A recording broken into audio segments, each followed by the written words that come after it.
সেরকম কোনো বড় পরিসরে আলোচনা করি নাই। আমরা সবগুলা বিষয়ে আলাপ আলোচনা করে যেটা দেশের জন্য কল্যাণকর হবে, মঙ্গলজনক হবে, সেই সিদ্ধান্তই নেব আমরা। মন্ত্রী পর্যায় থেকে এমন কিছু কাঁচা কথাবার্তা বলেছেন যেটা সমাজকে এখন অস্থির করে তুলছে এবং অপরাধকে উস্কে দিচ্ছে। আসসালামু আলাইকুম, সবাইকে রমজানের শুভেচ্ছা, জুমাবারের শুভেচ্ছা এবং ঈদের অগ্রিম শুভেচ্ছা। আর সবাই মিলে আসেন আমরা আল্লাহর দরবারে দোয়া করি যেন সবাই মিলেমিশে দেশটাকে আমরা সুন্দর করতে পারি। এখানে সবাই অবদান রাখা দরকার, সরকারি দল, বিরোধী দল যারা আছেন। এই সমাজকে আমরা ভালোবাসি, এই দেশ আমাদের প্রিয় দেশ।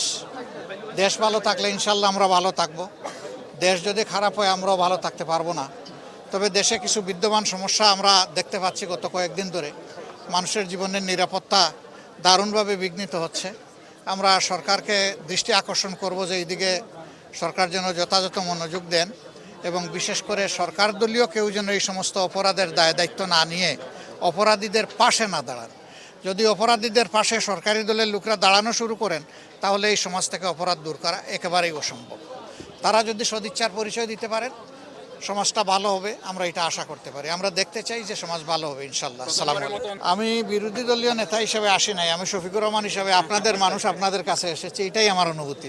আরেকটা বিষয় ছিল যে আপনি জানেন যে সামনে যে অধিবেশন বসবে, মার্চের শুরুতে বসার কথা রয়েছে, এই ক্ষেত্রে রাষ্ট্রপতি নিয়ে নানা আলোচনা হচ্ছে এবং বিভিন্ন গণমাধ্যম আমরা দেখেছি যে তিনি থেকে যেতে পারেন তার মেয়াদ পর্যন্ত।